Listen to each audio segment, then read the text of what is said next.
আসসালামু আলাইকুম এভরিওয়ান, সবাইকে ওয়েলকাম নতুন আরও একটা রেসিপি দেখার জন্য। শেয়ার করব আপনাদের সাথে ডিমের জর্দা।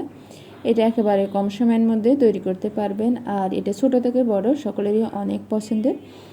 অতিথি আপ্যায়নে অথবা নিজের ইচ্ছে অনুযায়ী যে কোনো সময় এটা সহজে তৈরি করতে পারবেন। তাহলে চলেন আর কথা না বাড়িয়ে সহজভাবে ডিমের এই জর্দার রেসিপিটা দেখে নেওয়া যাক। আশা করি প্রতিবারের মতন আজকের রেসিপিও আপনাদের ভালো লাগবে। এর জন্য আমাদের লাগবে ডিম। আমি এখানে রুম টেম্পারেচারে থাকা 5টা ডিম নিয়ে নিলাম, আর চেষ্টা করবেন রুম টেম্পারেচারে থাকা ডিম দিয়ে এই ডিমের জর্দাটা তৈরি করার জন্য।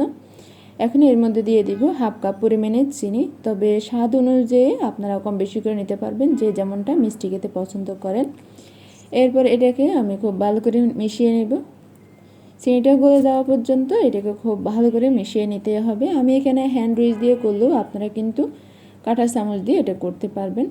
চিনিটা গলে যাওয়ার পর আর ডিমটা খুব ভালোভাবে মিশিয়ে নিয়ে নেওয়ার পর এখন দিয়ে দিলাম 1 কাপ পরিমাণে দুধ। এখানে ঘন করা আমি দুধটা ব্যবহার করলাম। দুধটা অবশ্যই রুম টেম্পারেচারে থাকতে হবে।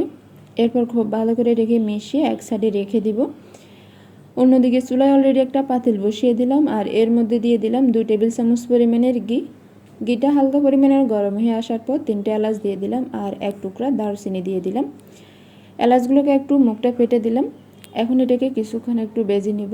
30 সেকেন্ডের মতন ভেজে নিয়ে নেওয়ার পর এখন ডিমের মিশ্রণটা এর মধ্যে দিয়ে দিব। চুলার আঁচটাকে মিডিয়াম থেকে একটু কমিয়ে রাখলাম, তবে হাইয়ে রেখে এই কাজটা করতে যাবেন না, মিডিয়ামে রেখে এই কাজটা করলেই হবে।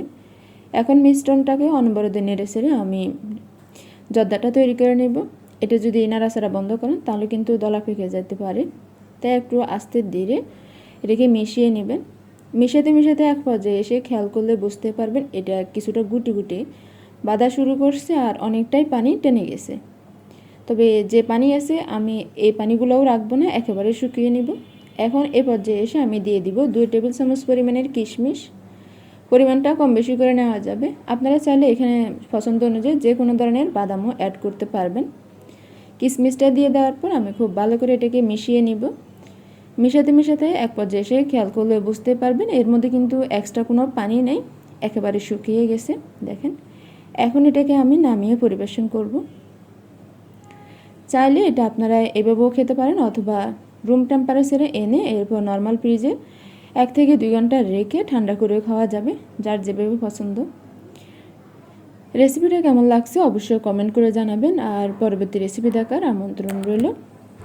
সেই সাথে এতক্ষণ ধরে দেখার জন্য আপনাদের সবাইকে অসংখ্য ধন্যবাদ। সবাই ভালো থাকবেন। আল্লাহ হাফেজ। আল্লাহ হাফেজ।